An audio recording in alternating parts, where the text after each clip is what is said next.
si Mbak Aminya ini belum cerita, apa dia lupa atau dia nggak mau cerita kalau kamar yang itu kosong. Waktu saya turun tengah malam, itu saya ada lihat cewek atau perempuan itu lagi duduk di atas pagar tembok lantai 2 itu, arah ke ngadap ke jalan lorong itu. Jadi waktu dia mau ke kamar mandi, itu menurut dia waktu dia masuk kamar mandi memang nggak ada apa-apa, tapi begitu dia keluar, begitu dia buka pintu itu ada pocong pas di depan pintu keluar kamar mandi itu. Kita tutup jam 11 malam itu, saya mau sholat isya, saya pinjam sepeda kan saya mau sholat di garasi itu. Gelap ya, posisinya gelap. Begitu saya keluar mau ke samping, saya nggak lewat pintu samping, tapi dari arah depan mau ke belakang, itu saya lihat pocong juga, lagi bersenderan di tangga besi itu.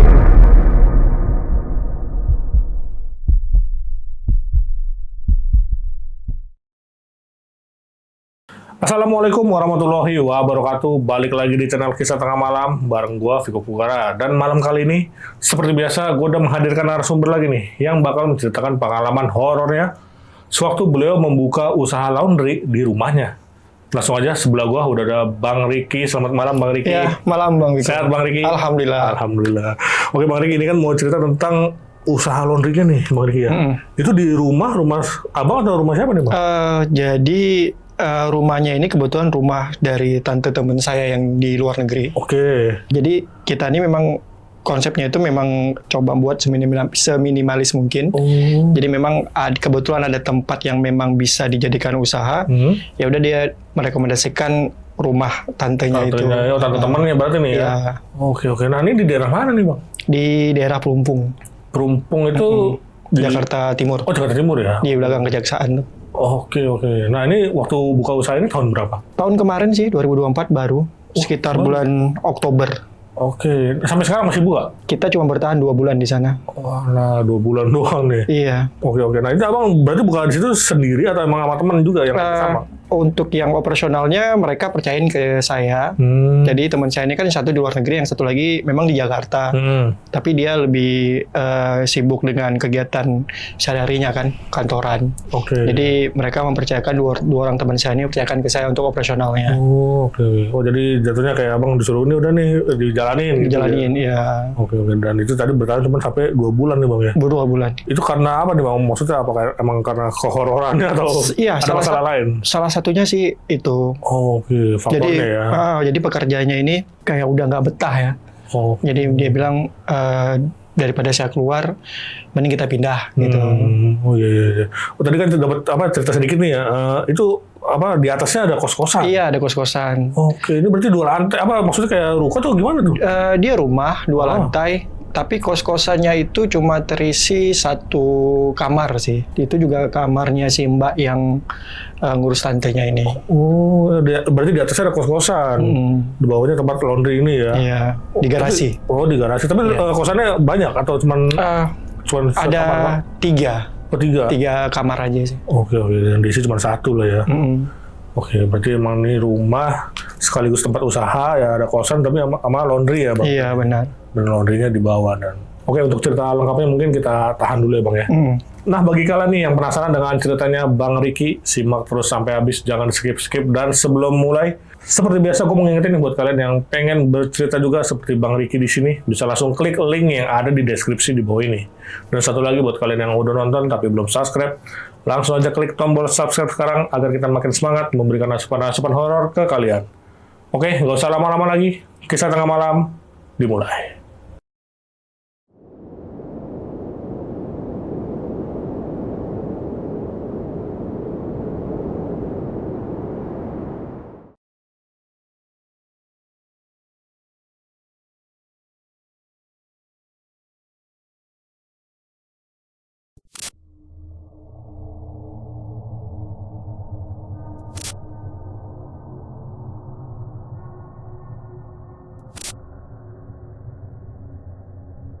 Ya, jadi mungkin ada beberapa hal sebelum saya cerita nih, Bang Viko. Seperti beberapa orang harus saya samarkan. Iya, benar. Kemudian juga ada tempat detailnya juga mungkin saya samarkan juga karena ini masih posisinya rumah itu masih ditempati oleh tantenya.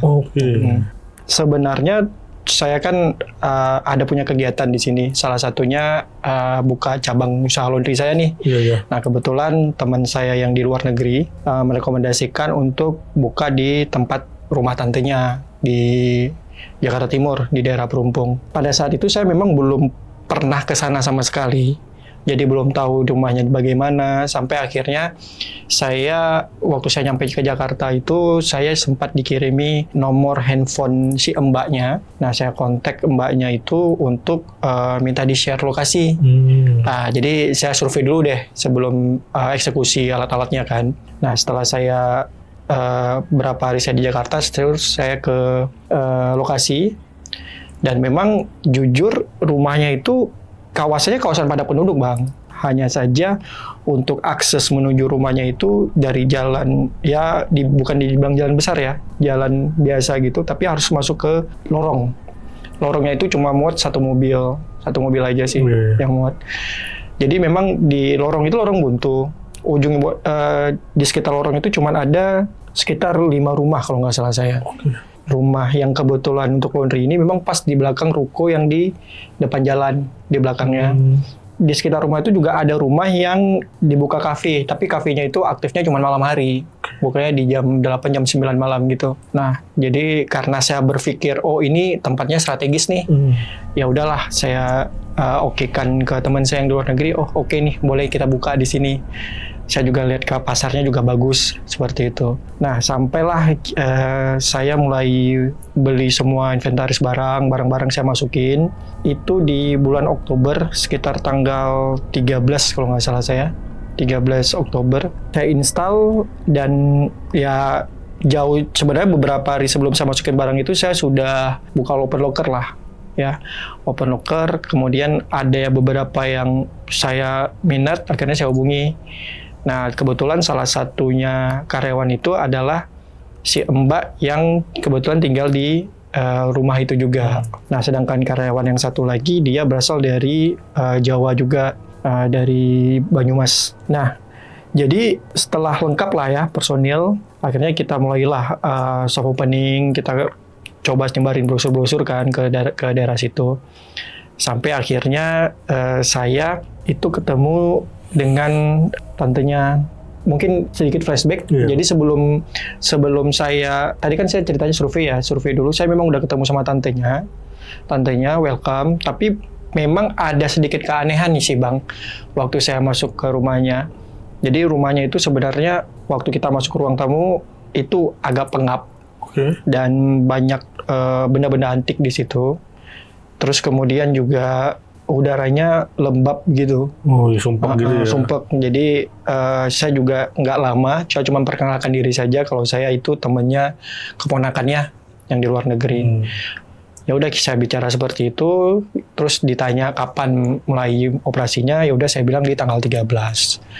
Nah, tanggal 13 Oktober insya Allah masuk barang. Setelah saya masukin barang semua ke garasi, kebetulan kita ngambilnya di 2 tempat. Jadi di garasi mobil satu lagi di luarnya untuk parkiran rencana kan. Terus juga ada peralatan-peralatan yang memang harus kita tempatkan di luar garasi. Memang awal mulanya di garasinya itu ada lukisan juga sih sebelum kita bersihkan. Ada sofa bekas lah, terus ada lukisan juga, dan saya minta tolong dibersihkan dulu tuh sebelum saya masukin barang. Nah, setelah dibersihkan, saya masukin barang, baru saya install lah semuanya, peralatan laundry-nya itu semua. Ada sekitar makan waktu 2-3 hari. Hari kelima baru kita mulai buka lah laundry-nya. Nah, memang saya berpikir sedikit agak risk itu karena posisi laundry-nya itu agak masuk ke dalam Bang. Jadi akhirnya saya tambahkan lah neon box untuk mengetahui tempat usaha saya itu. Tempat usaha kita itu di pinggir jalan. Setelah kita buka, kita kasih petunjuk juga, kita mulai nyebaran brosur. Saya ketemu dengan tetangga dari rumah tantenya itu. Dia bilang, mau buka usaha laundry ya di sini, Mas, katanya. Oh iya Bu, Kenapa? Si ibu ini cuma senyum-senyum aja. Oh nggak apa-apa katanya. Ya udah buka, mana tahu rame gitu kan. Karena banyak juga di sini yang buka laundry gitu. Oh ya Bu, makasih, nanti laundry di tempat saya ya, saya bilang gitu. Nah si ibu ini cuma senyum-senyum aja Bang. Tapi senyum-senyumnya itu seperti apa ya? Seperti ada sesuatu yang disembunyiin. Tapi saya nganggap wajar lah ya, mungkin karena orang baru ya. Jadi dia mungkin mencoba untuk menyesuaikan dengan kondisi lah. Seperti itu. Mungkin karena belum akrab, ya udah jadi dia mungkin senyumnya senyum aneh gitu. Nah, setelah hari kelima itu karyawan yang saya rekrut dari luar ini, bukan temannya, kebetulan temannya si mbaknya ini juga. Kita bilanglah yang tinggal di situ namanya Mbak Ami. Terus kemudian yang kawannya ini kita bilang lah namanya Mbak Nat. Kebetulan Mbak Nat ini dikasih tempat tinggal juga di situ di laundry itu, tapi dia gabungnya tidur satu kamar sama Mbak Ami ini, satu kamar, jadi mereka tidur sekamar berdua. Nah di situ memang ada tiga kamar Bang. Yang satu itu kamarnya pas di atas garasi, yang dua lagi kamarnya menghadap ke arah jalan lorong, menghadap ke jalan lorong. Saya nggak tahu tuh ada kamar yang kosong. Ya memang yang di atas garasi itu memang kosong satu. Dan itu saya memang sudah lihat kamarnya. Karena sebelumnya memang ditawari saya untuk tinggal di situ. Tapi karena saya kebetulan sudah ada tempat tinggal, jadi saya bilang udahlah nggak apa-apa, saya mobile aja dari tempat yang saya saat ini. Kalau lokasi laundrynya nggak terlalu jauh. Memang waktu pas saya ngecek kamar yang di atas garasi ini, memang kondisinya sudah lama nggak ditempati. Jadi berdebu ya. Jadi memang kayaknya bukan sebulan, 2 bulan, 3 bulan gitu deh. Memang udah lama banget gitu. Ya. Udah lama banget. Saya lihat kamar mandinya juga udah kayaknya belum pernah dibersihkan kan. Saya bilang ya udah nggak apa-apa. Mungkin nanti kalau memang kondisinya udah memungkinkan, mungkin saya bisa sesekali nginap di sini. Saya bilang gitu.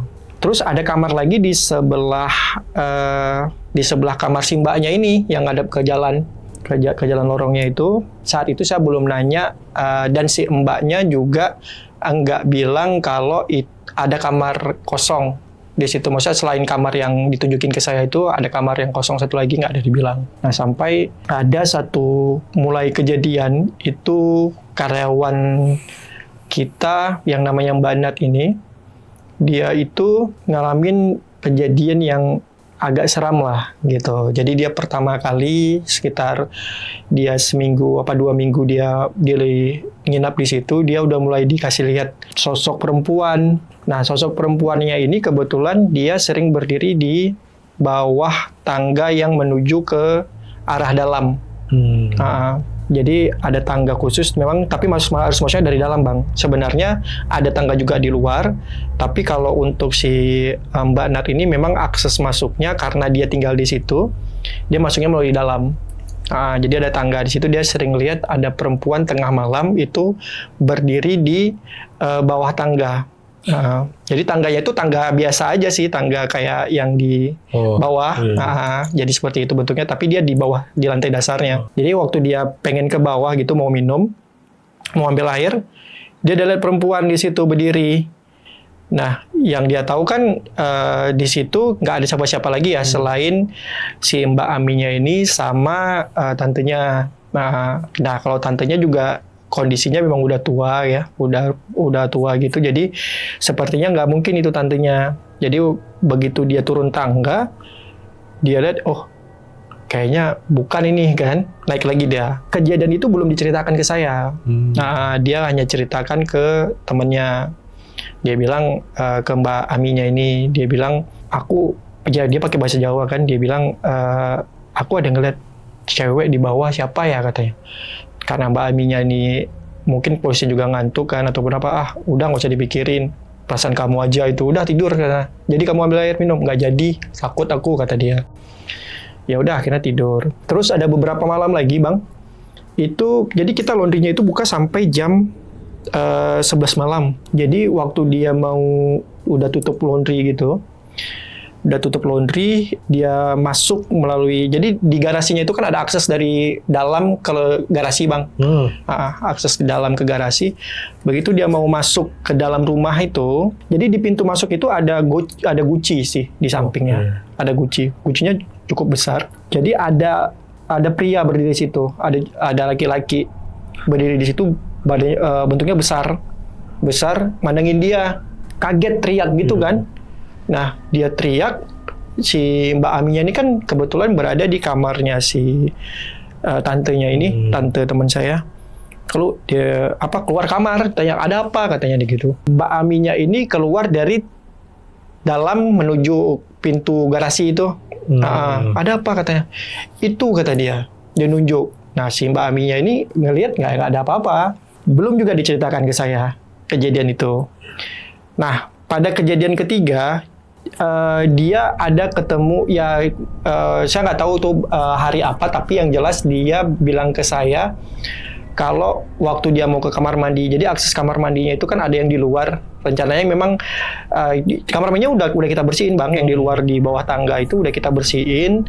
Karyawan atau customer yang memang mau ke kamar mandi, jadi nggak usah masuk ke dalam kan. Jadi di luar ada kamar mandi.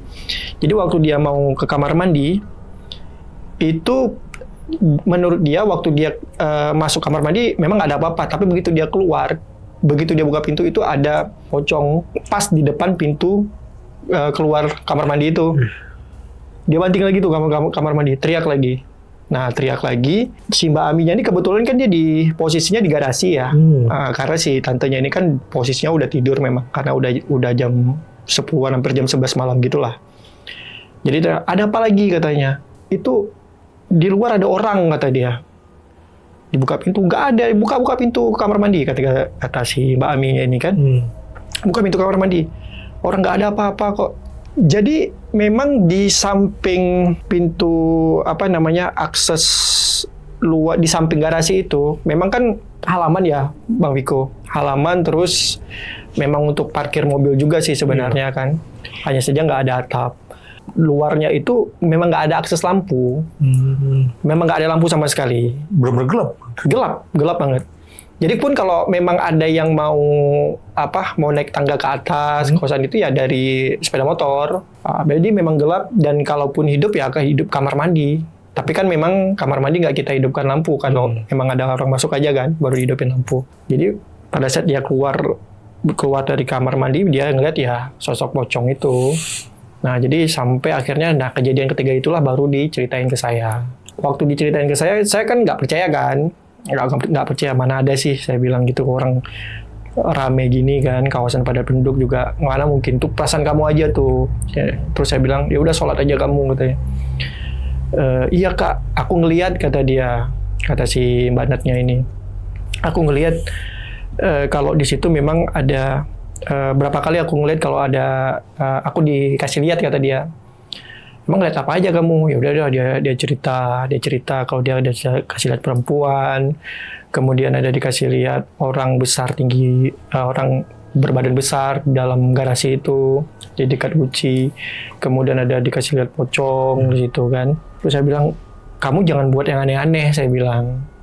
Ya maksudnya ini rumah orang. Jadi jangan kamu cerita yang enggak, saya bilang gitu kan.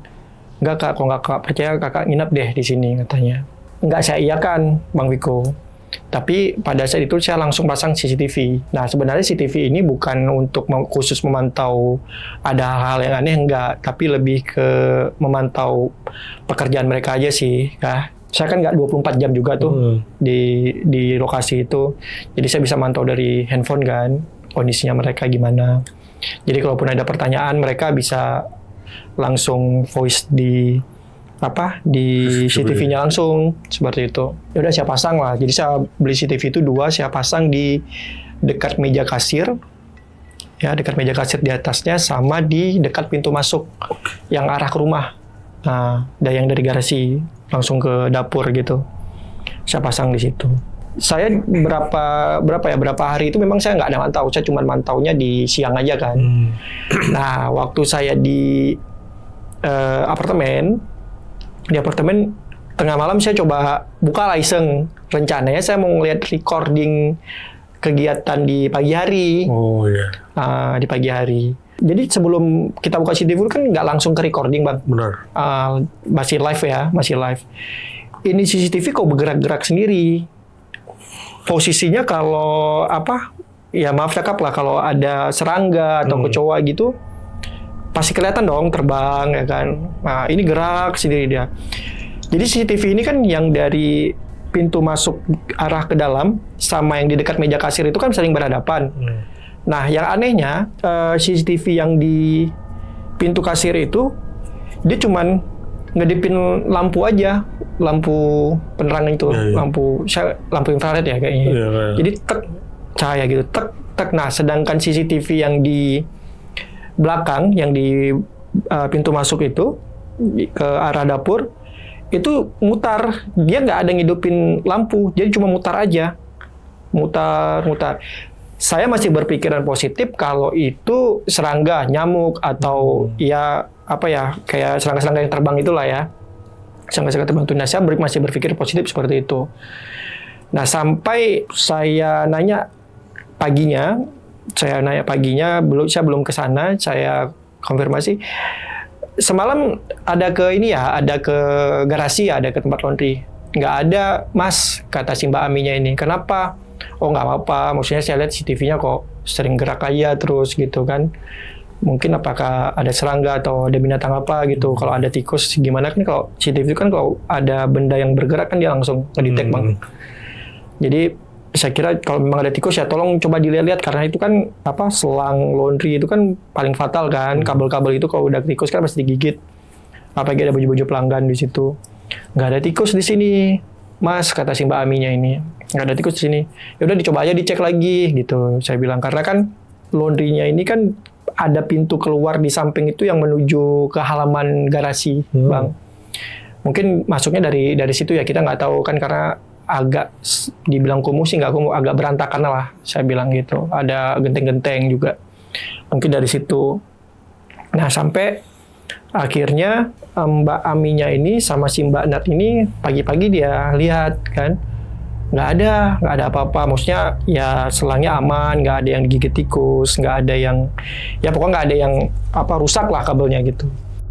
Ya udah, beberapa hari kemudian saya singgahlah ke situ. Saya cek CCTV, saya coba kita keluar dulu dari garasi. Saya mau lihat nih CCTV-nya gerak nggak sih? Ternyata nggak gerak, Bang, nggak gerak, tetap statis dia kan.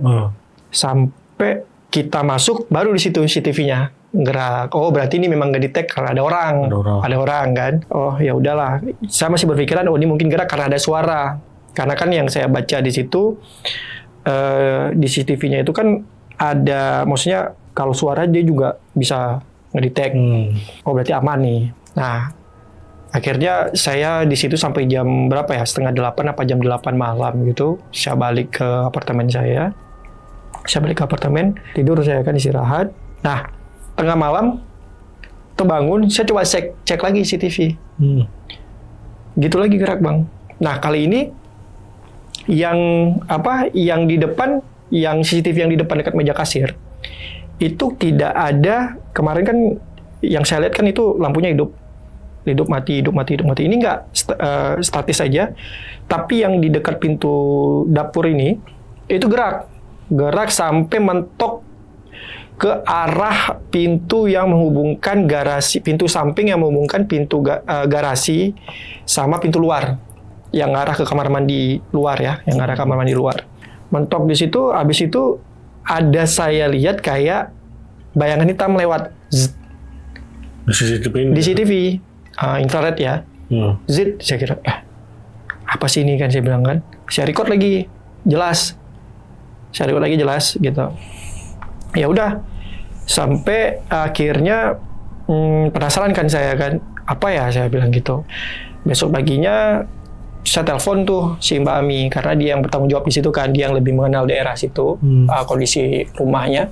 Di garasi, maksudnya di garasi itu sering ada orang, mungkin kosan ada penghuni kos yang lain gitu, yang masuk ya nggak ada mas, nggak ada siapa-siapa.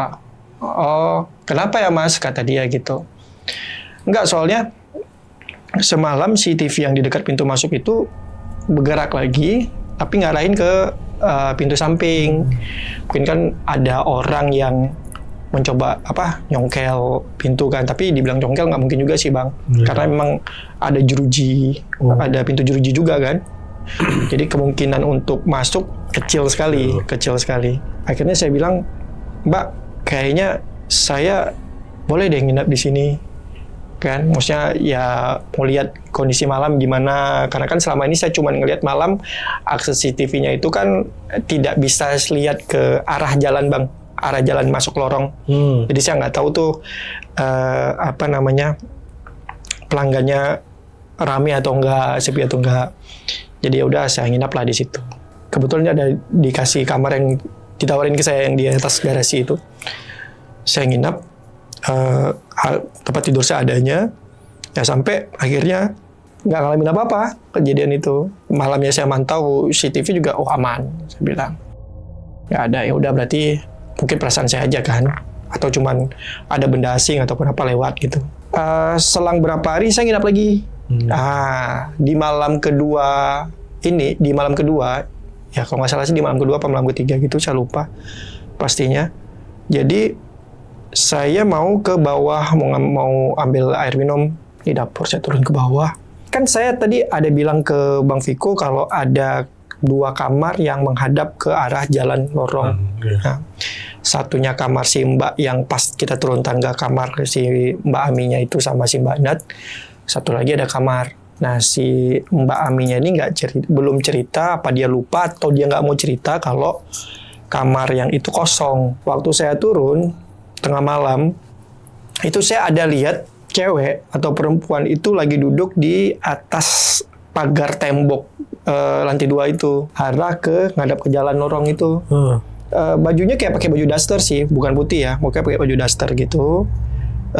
Duduk aja arah ke sana. Saya kira mereka, salah satu dari mereka nih, Mbak Ami atau Mbak Nat, mungkin karena panas ya di kamar, mereka tidur berdua. Ya keluar duduk di situ. Saya nggak berpikir aneh, maksudnya kok berani aja gitu duduk di atas tembok gitu kan, takutnya patah jatuh ke bawah kan. Nggak, saya lihat karena posisinya memang saya setengah ngantuk gitu. Saya lihat tengah malam tumben kan, saya juga nggak lihat jam. Akhirnya udah saya bawa ke bawah, ambil minum, saya naik lagi ke atas. Saya lihat udah nggak ada. Tapi saya nggak nanya itu paginya, nggak nanya karena saya langsung pulang kan, jam 9-an pagi saya langsung pulang balik ke apartemen saya. Habis itu selang berapa malam saya nginap lagi, keluar lagi tengah malam saya ngambil minum lagi ke bawah. Saya ngeliat lagi dengan pakaian yang sama, duduk juga sosok tadi. Yang perempuan itu nginap, lihat lagi. Saya liatin aja. Nah biasa kan gini, diperhatiin kan sadar ya bang ya, kalau ini pasti ada yang ngeliat nih kan, pasti si cewek itu kan pasti ngeliat tuh, ataupun kalau kita buka pintu kan pasti si cewek ini secara refleks pasti ngeliat lah siapa yang buka pintu kan. Ini nggak ada gitu, saya ngeliat kok tatapannya ke arah depan jalan itu aja gitu. Nah sampai akhirnya paginya saya bicara berdua sama si Mbak Aminya ini, tanpa dengar si Mbak Nat. Karena kan si Mbak Nat ini orangnya penakut ya, karena ada beberapa kali kelihatan penampakan. Jadi sampai akhirnya dia bilang ke saya, Mbak, itu kamar yang di ujung. Saya bilang, ada penghuni ya? Nggak ada mas, kata dia. Kenapa ya, kata dia gitu. Mbak, sebelumnya ada cerita ke saya kalau kamar itu kosong. Nggak ada kan mas, nggak ada nanya ke saya.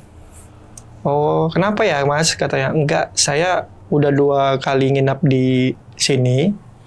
Itu saya lihat kok ada perempuan duduk di atas pagar tembok lantai 2 itu, gitu, pakai daster. Saya kira Mbak Ami atau Mbak Nat duduk di situ. Mungkin karena panas di dalam, ya udah nyari duduk di atas itu. Jadi saya pikir, ya udah. Cuma malam kedua waktu pas saya nginap lagi, kok saya lihat duduknya sama persis, bajunya sama gitu. Maka saya nanya apakah penghuni kamar ujung gitu. Oh, nggak ada mas, nggak ada apa-apa. Nah, di situ saya mulai aneh, si Mbak Aminya ini seperti menyembunyikan sesuatu ya. Maksudnya dia mengalihkan pembicaraan. Oh ya Mas, ini tadi ada pelanggan ya masalah laundry lah ya, masalah laundry. Oh ya udah, nggak apa-apa, nanti coba biar saya cek aja di bawah. Saya cek notanya. Nah ya udah. Terus si Mbak Nat ini mungkin penasaran ya dia, Bang Viko. Dia samperin saya, Mas tadi Mbak Ami ada ngomong apa ya, kata dia. Oh nggak ada, jangan bohong ya, kata dia gitu. Jangan bohong. Ada bilang apa? Nggak apa-apa kok. Saya cuma nanya aja kamar ujung itu, kamar ujung itu ada orangnya atau enggak gitu. Nah, memang si Mbak Nat ini kadang manggil saya Mas, kadang manggil saya Kak. Kak, aku mau cerita, kata dia. Apa lagi, saya bilang gitu. Cerita apa lagi? Kakak lihat ada perempuan duduk ya? Saya belum cerita sih sama dia masalah ada perempuan duduk di atas pagar tembok itu kan.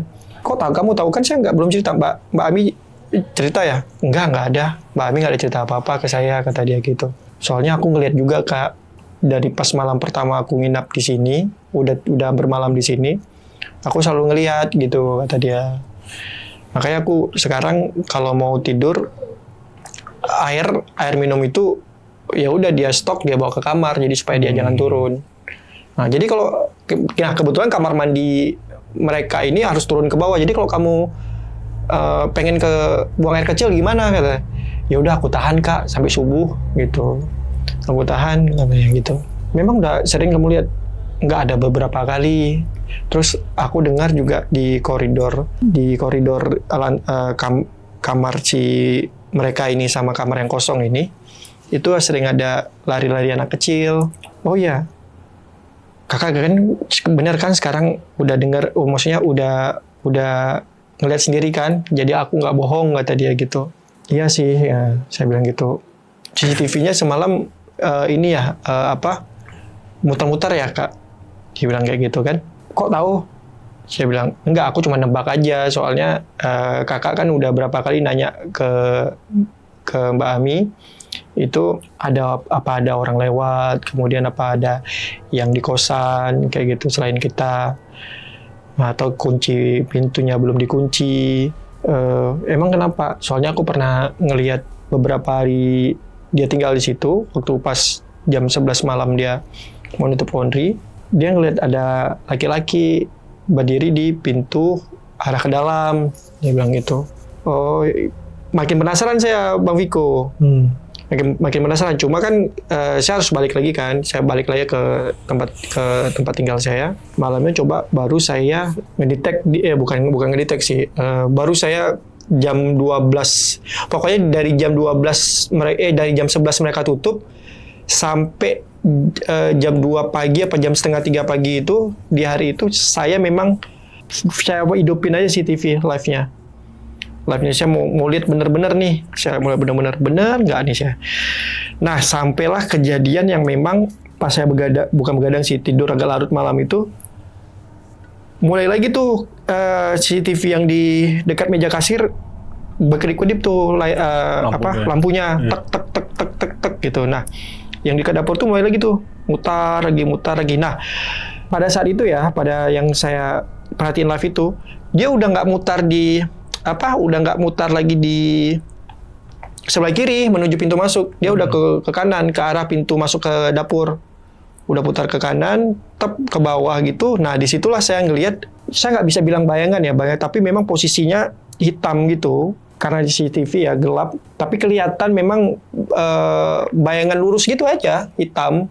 Saya masih berpikiran itu ada ada sapu ataupun tempat pasang lampu ya yang tinggi itu kan. Tapi kalau itu kan kita tahu ya, maksudnya kayak cuman kayu doang gitu kan. Tapi ini agak besar gitu. Lihat di situ nggak ada gerak bayangnya.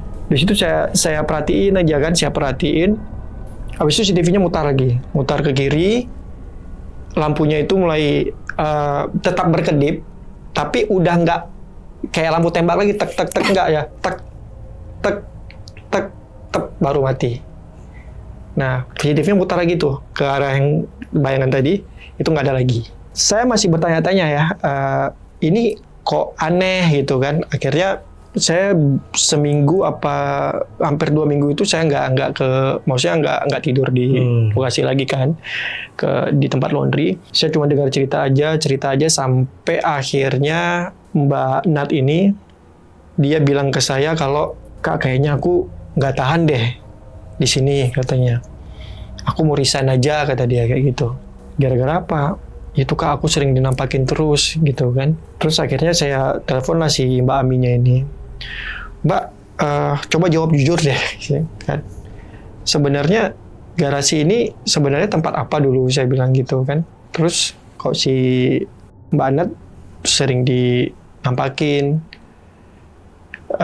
Akhirnya dia jelasin ke saya, tapi Mas janji jangan bilang ke siapa-siapa ya, kata dia kayak gitu. Ya maaf ya Mbak ya, karena posisinya saya harus cerita juga kan. Jadi dia kan sudah 3 tahun ya, 3 tahunan dia kerja di situ, Bang. Dia memang tidak pernah melihat sesuatu yang aneh, tapi dia sering mendengar suara-suara aja, kemudian sering mencium bau pandan. Saya mikir kalau bau pandan kan pasti musang ya.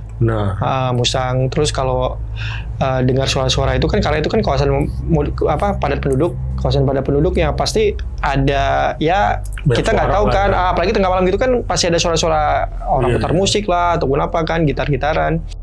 Saya mesti berpikiran gitu. Tapi ini selalu tengah malam dan suaranya sama. Nah, saya paling sering dengar itu, Mas, itu suara orang lagi berbisik, tapi di koridor itu kayak orang lagi bisik-bisik kayak gitulah ya. Jelas banget gitu. Tapi saya cek itu nggak ada, dan itu posisinya memang saya di atas sendiri, nggak ada siapa-siapa.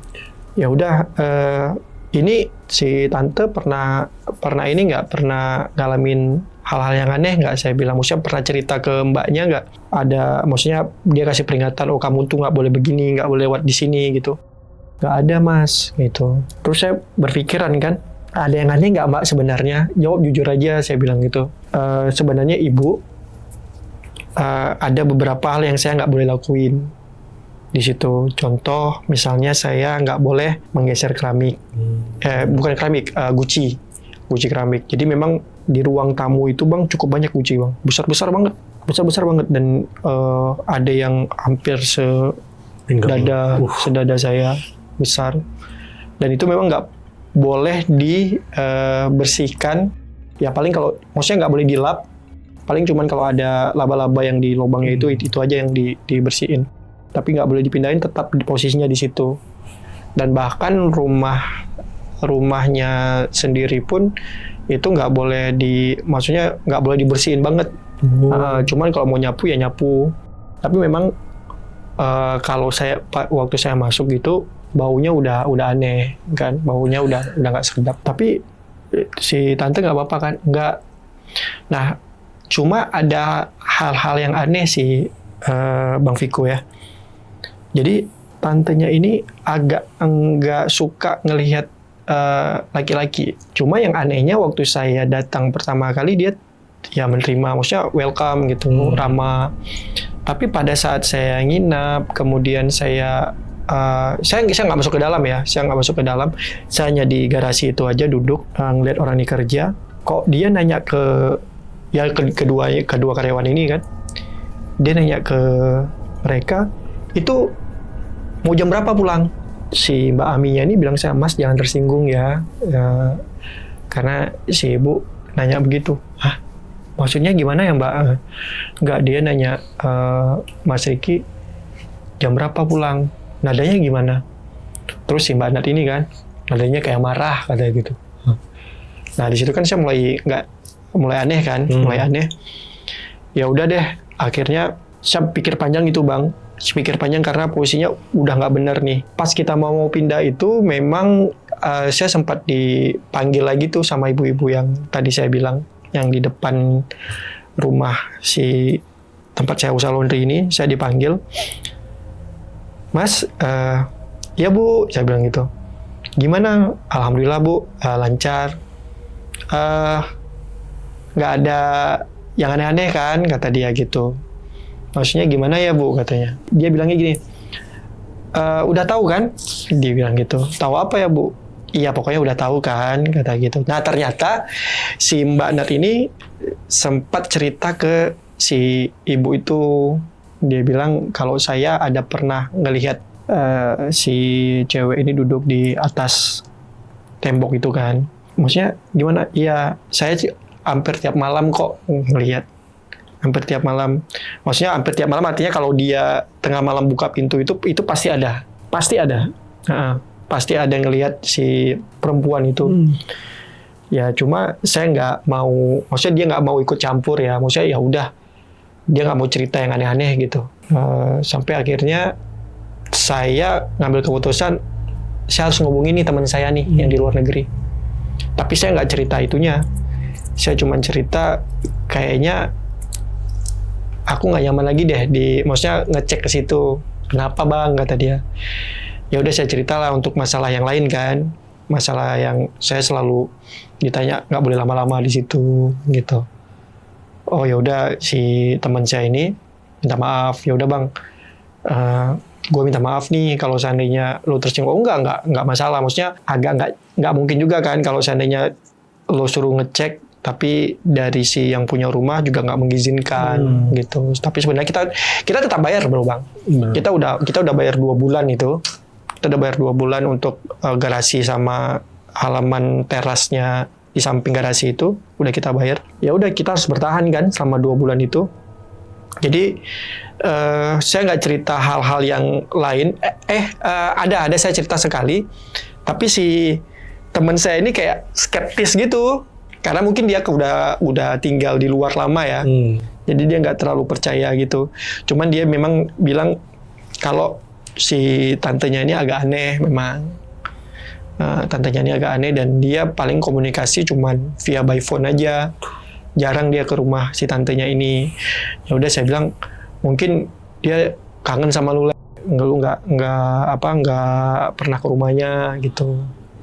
Ya udah jadi saya bilang ya udah ini kita keputusan bersama kita pindah.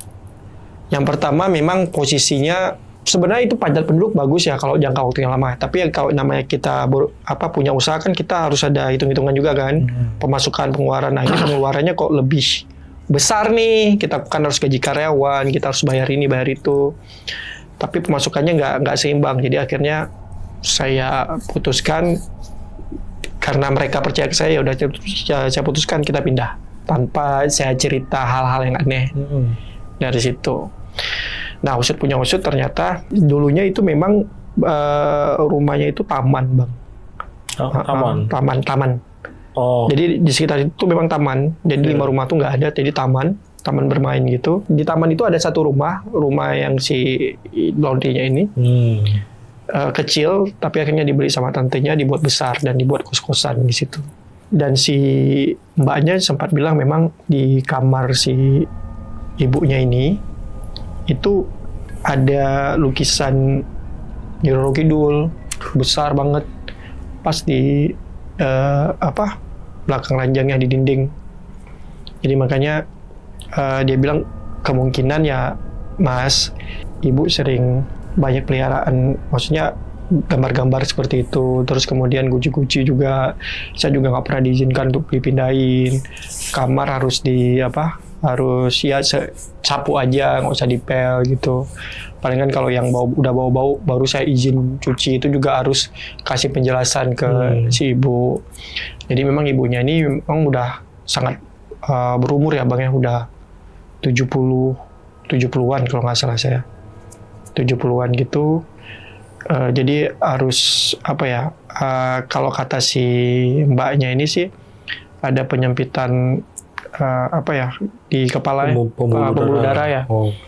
Jadi memang harus rajin dicek setiap hari. Ya udah, jadi akhirnya dengan sangat berat hati ya kita keputusan pindah. Tapi kita izinnya baik-baik Bu. Kita baik-baik kok. Kita bilang kita nggak cerita ke si ibu. Saya nggak cerita ke si ibunya kalau memang pindah karena ada alasan yang terutama itu. Tapi lebih kepada sepi, marketnya sepi. Kita juga nggak bisa lama. di sini maksudnya mempertahankan harus tetap di situ walaupun biaya sewanya murah. Ya udah akhirnya kita pindah. Nah, berarti yang dicurigai ini yang itu yang jaga itu Bang ya. Yang maksudnya yang ibu si siapa yang tadi nggak mau ngikutin abang, maksudnya nggak mau sama cowok. Ya bukan curiga ya, tapi aneh sikapnya. Iya, maksudnya gerak-geriknya juga aneh juga. Aneh sih, Bang. Artinya, ya ini sih saya menurut dari yang jaga ya. Dari yang jaga ini kayak dia minta, ibu sholat dong, gitu.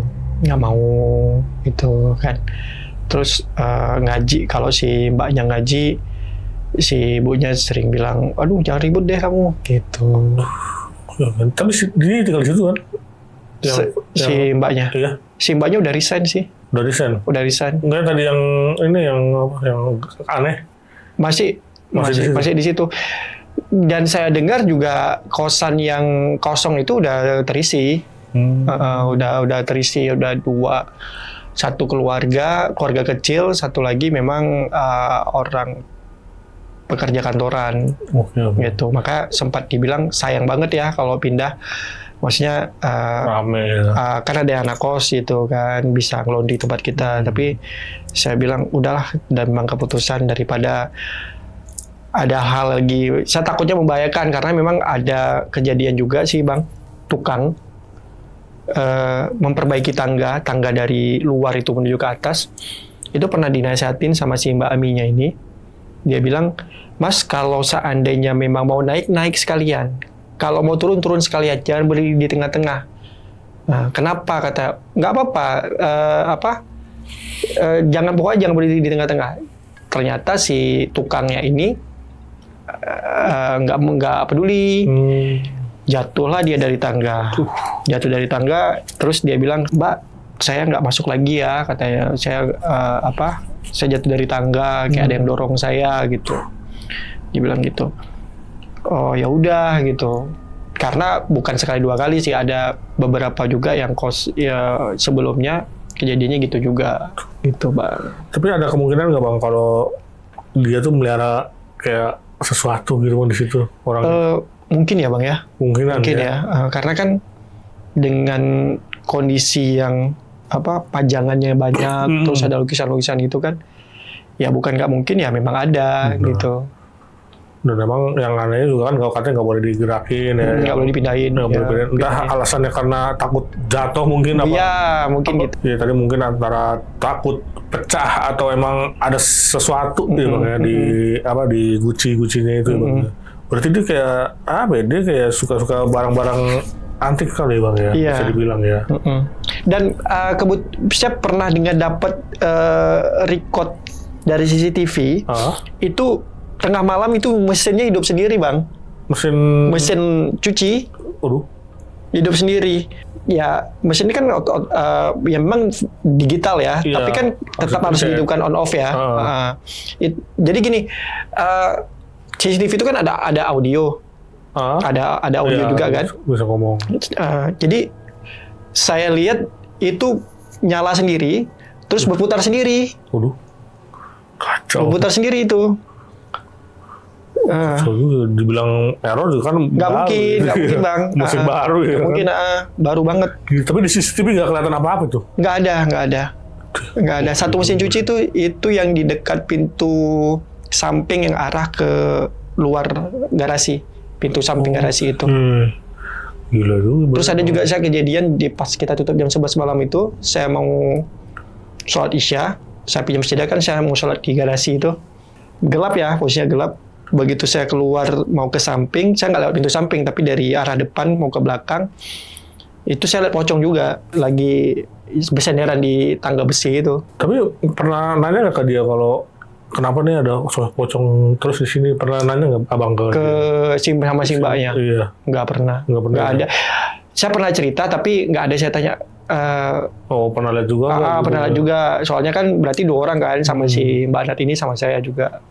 Jadi memang nggak kita tanya detail karena memang udah putusin pindah kan. Nggak mungkin kita bertahan juga. Maksudnya pas abang cerita ke dia, respon dia kayak apa? Abang nggak percaya atau emang? Dia cuma diam aja sih, Bang. Oh, nggak komen apa? Nggak komen. Mungkin dia tahu sesuatu tapi dia nggak mau menyampaikan ke saya. Oh, berarti emang ada yang ditutupin lah ya. Entah ini emang yang punyanya nih, yang tadi di luar negeri ya. Apakah dari dia juga yang ada yang bermasalah nih antara dia juga ya. Nah, berarti emang rumah ini sampai sekarang masih ada ya, Bang ya? Ada. Dan emang tempat usahanya berarti udah laundry udah nggak ada ya? Udah nggak ada.